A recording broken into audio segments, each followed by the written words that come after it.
if we are judging others, we got to recognize that. We're blocking compassion. We are not having effective communication at that point. Hello there. It's Mandy Woodard, and this is Courageous Conversations. The show is all about our life journey and the growing and healing we go through. Sometimes it takes great courage to step out of where we are and choose a different path. I started this show because I wanted you to know that you are not alone, no matter where you are in your life journey. And my hope is that you will hear a story that I share or a conversation that I have, and you will get something out of it. You will have an aha moment or a realization, and you'll know what you need to do. Because it is my belief that we are all here to help each other grow and become the best version of ourselves and find what our purpose is.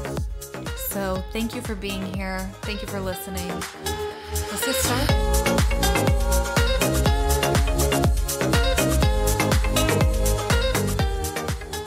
Hello, my friend.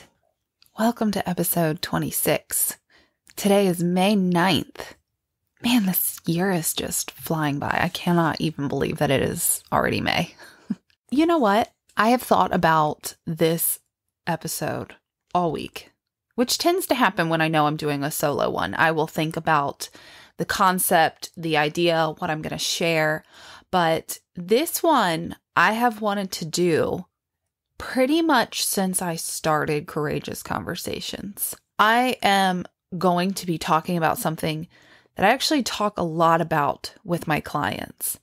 It actually surprised me how much this becomes the main topic of a conversation in a session. But it's so crucial. So crucial. What am I talking about? I am talking about communication and what that looks like, why it's important.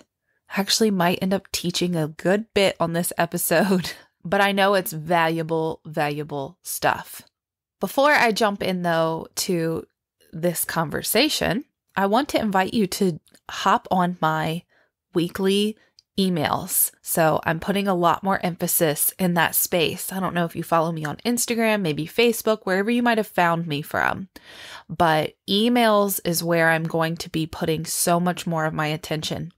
I find it really frustrating when I create content around a social media platform and Instagram or Facebook decides that they only want to show it to about 10 people that day. And when I send an email, I know you're going to get it to your inbox. Now, whether you read it or not, that's up to you and that's all right. But I want to control what I can control. And that is that.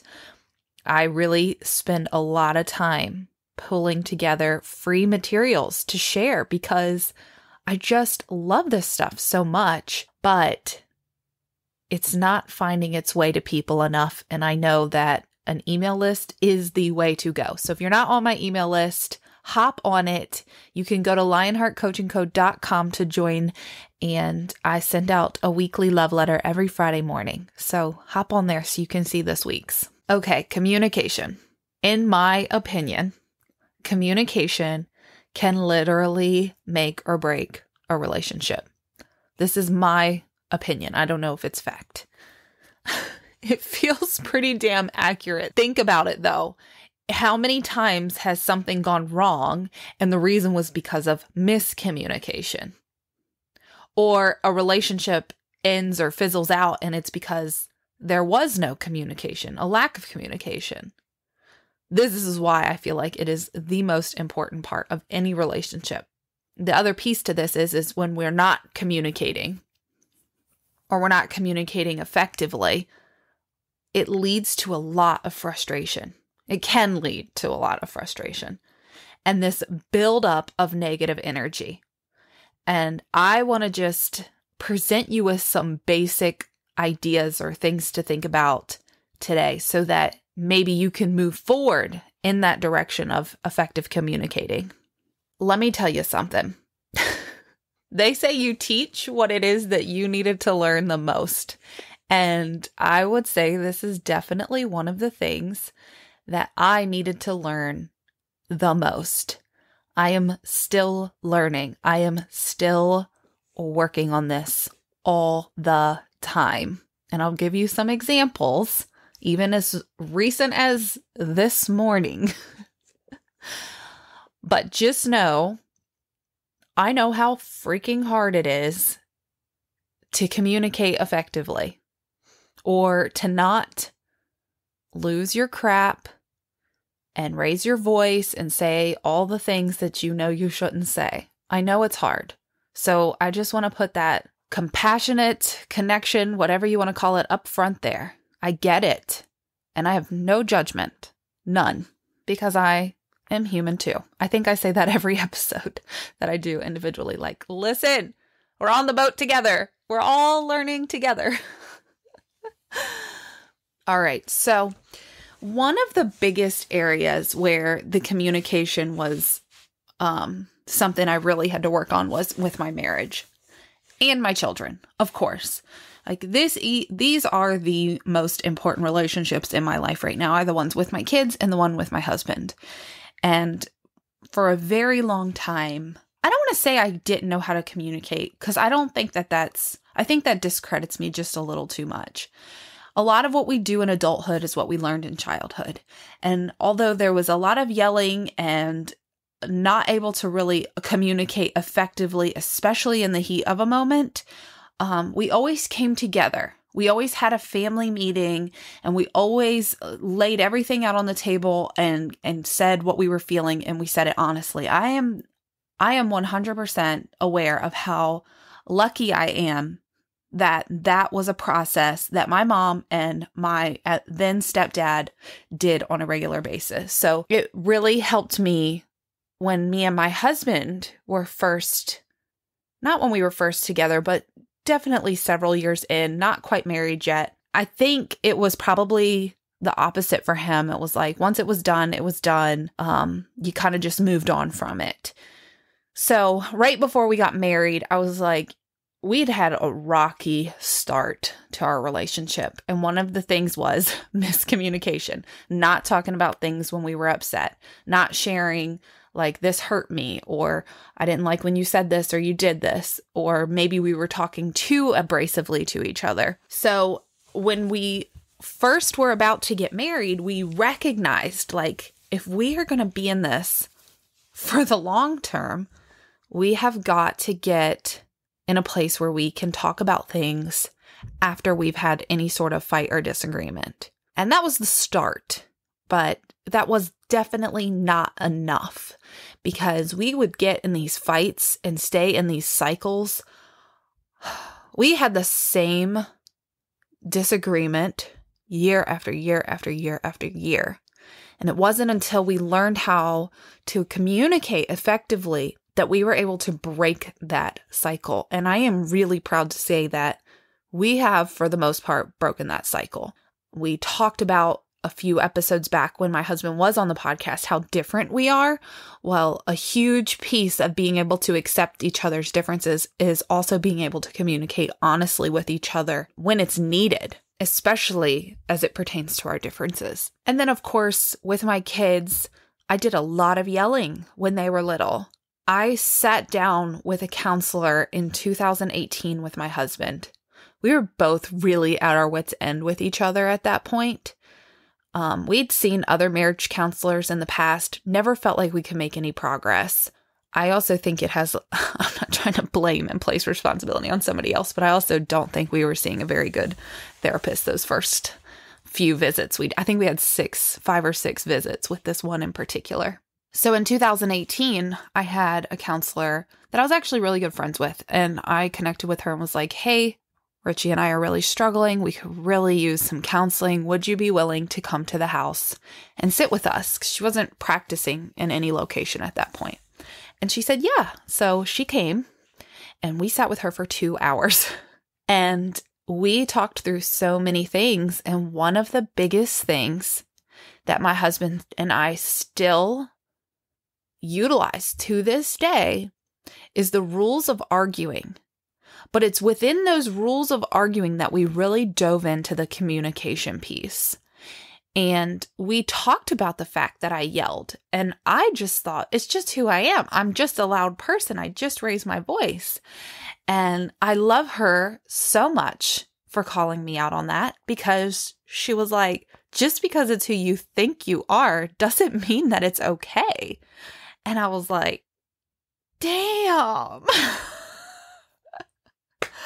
Okay, so it's not normal to yell when you're upset? Like, why do we make so many jokes about the fact that our kids don't listen to us until we raise our voice or whatever? Like, my point's never heard unless I speak louder. That is a unhelpful belief. It is a total spell that we are under.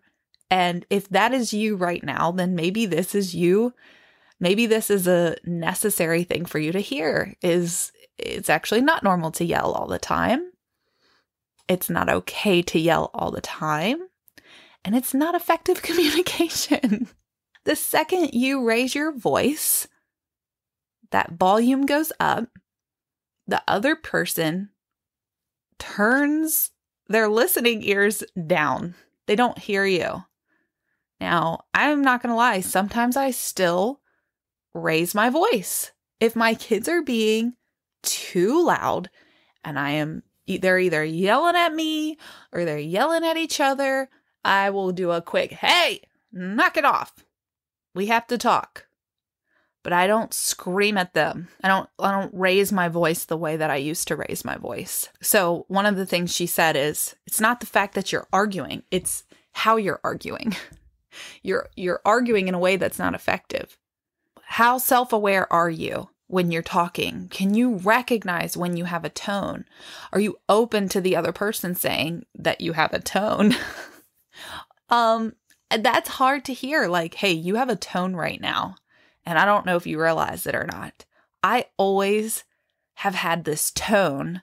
I can get an attitude real quick, real easy, very sassy, very dramatic. And it took a long time to get to a point where I could be okay if my husband was like, you have an attitude right now and I can't hear what you're saying because your tone is just so fill in the blank.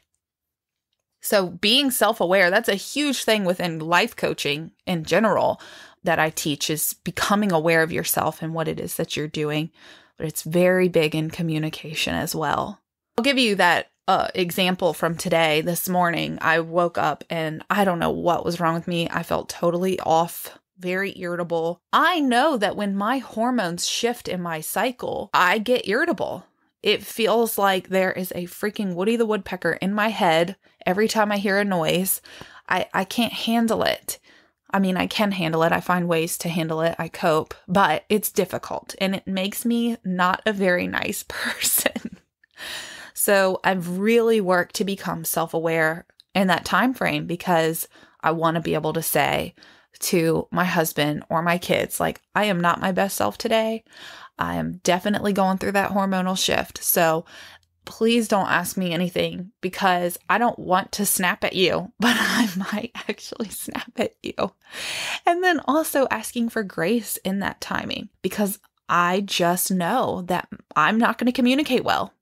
I have to step back and give myself that time and that space to let this little hormone flip-flop happen. It's where the estrogen and the progesterone trade places.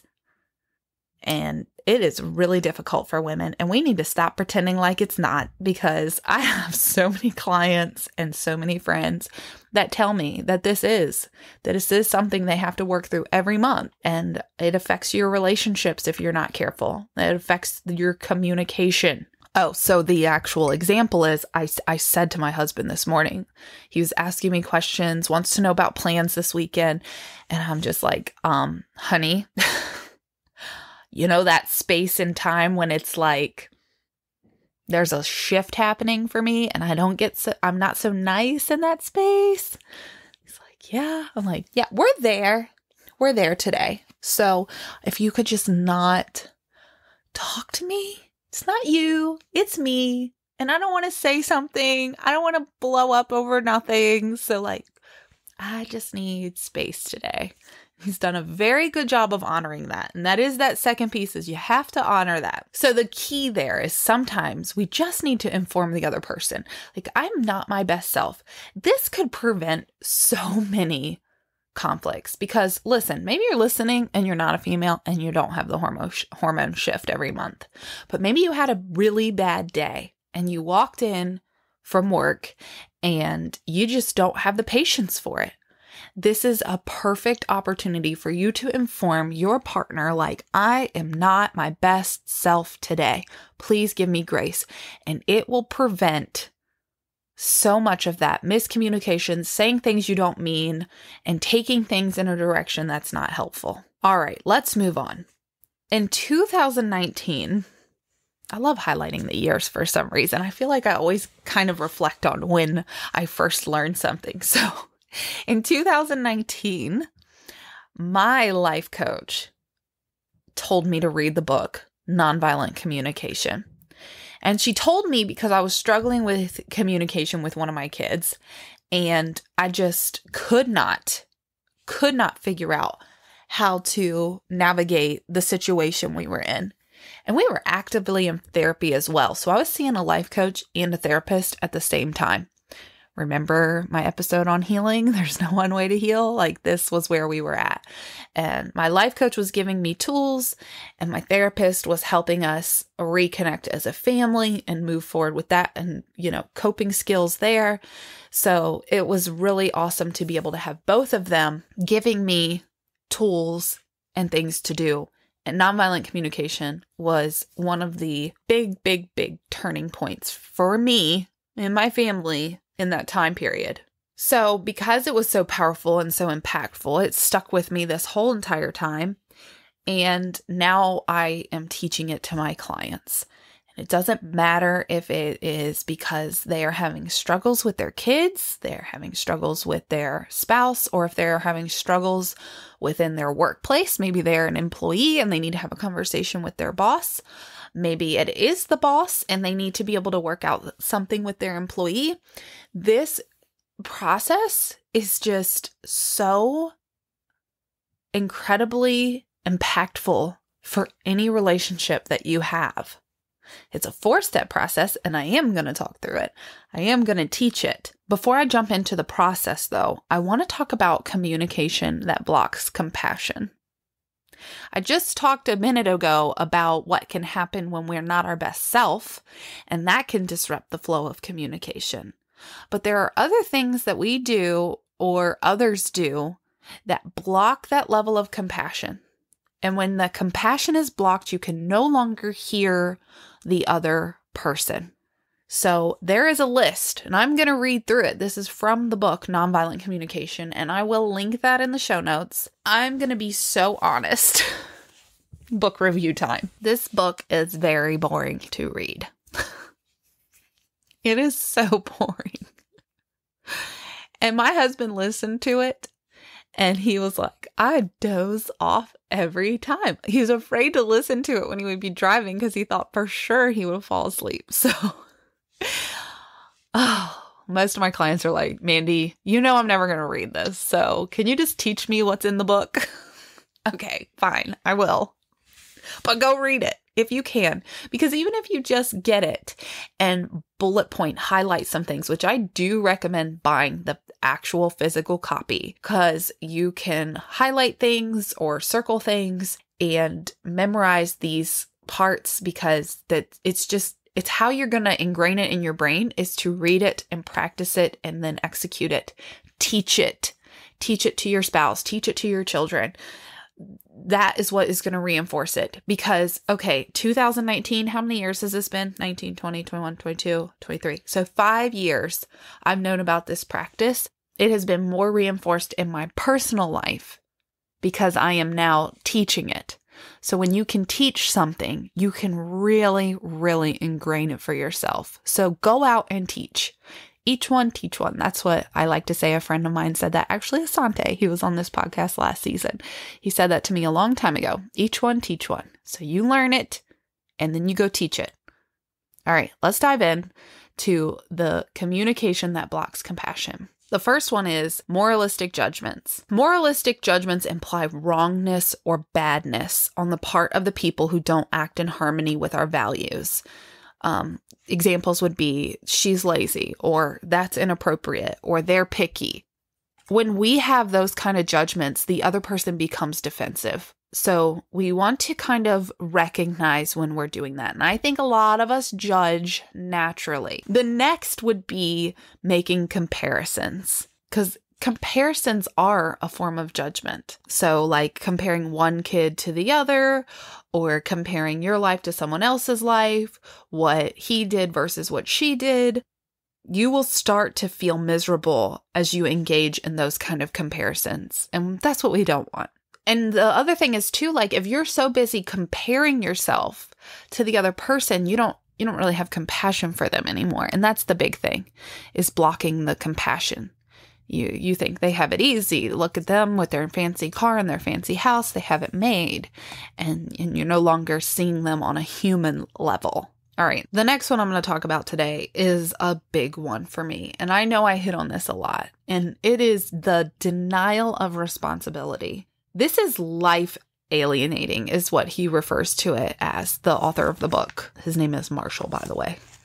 So he says, communication is life alienating when it clouds our awareness that we are each responsible for our own thoughts, feelings, and actions.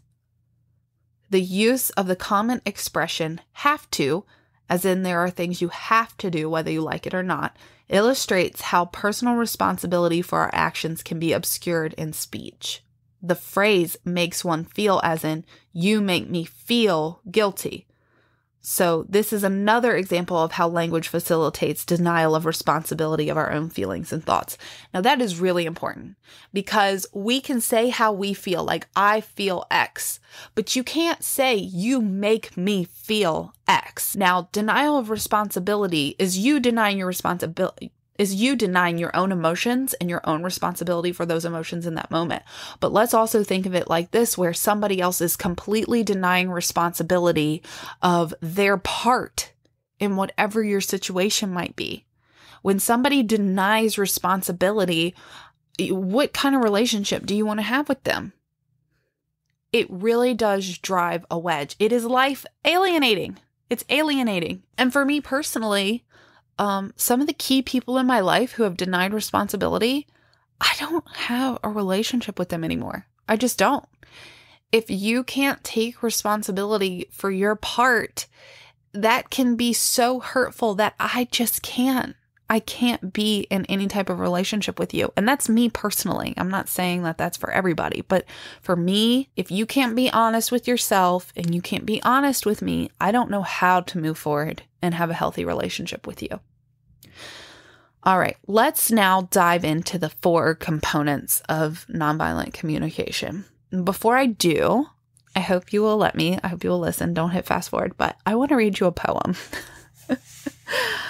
Because the first piece of nonviolent communication is observing.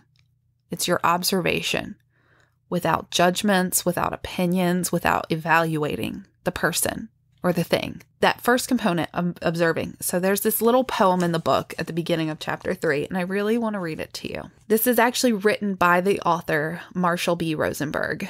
I can handle your telling me what I did or didn't do. I can handle your interpretations, but please don't mix the two. If you want to confuse any issue, I can tell you how to do it. Mix together what I do with how you react to it. Tell me that you're disappointed with the unfinished chores you see, but calling me irresponsible is no way to motivate me.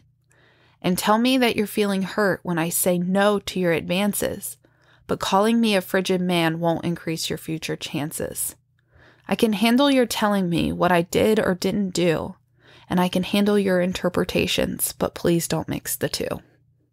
You know, the part where they talk about the dishes hits me. You know, we think kids are lazy or they're irresponsible or whatever.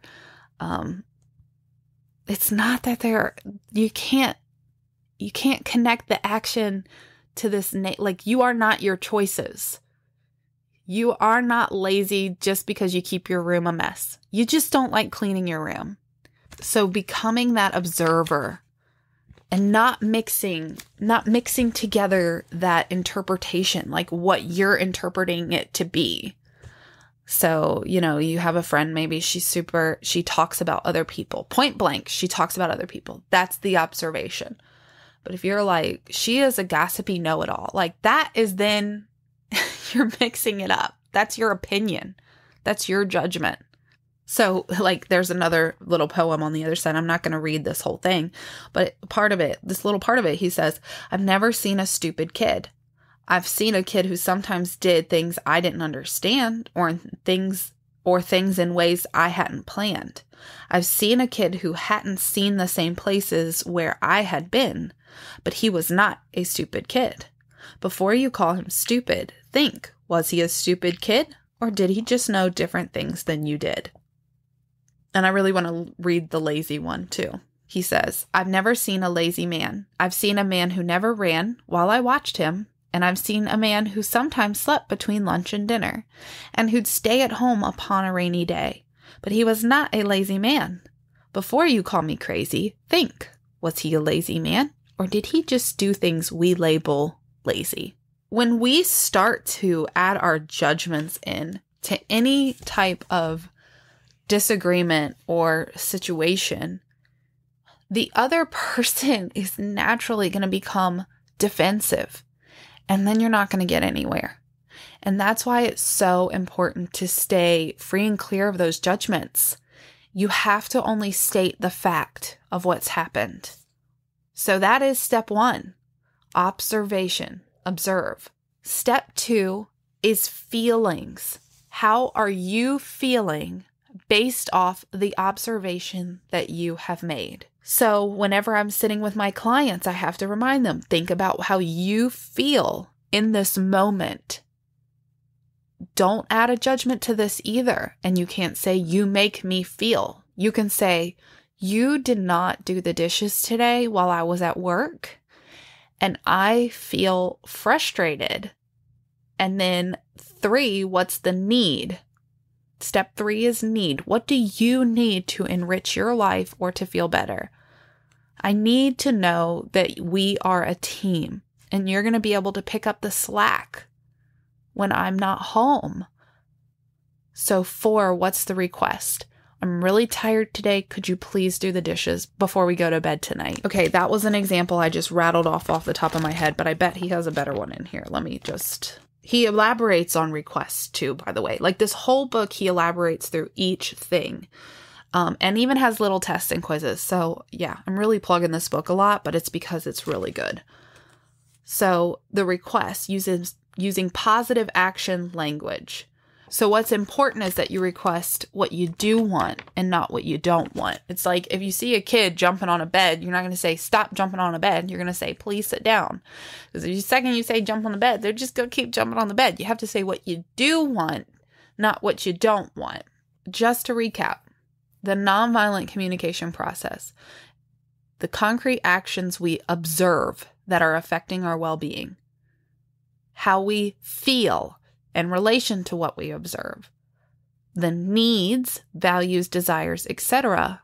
that are creating our feelings, the concrete actions we request in order to enrich our lives. So really getting clear on those 4 things. What are you seeing?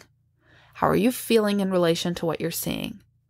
What are you needing? What's your need that's not being met?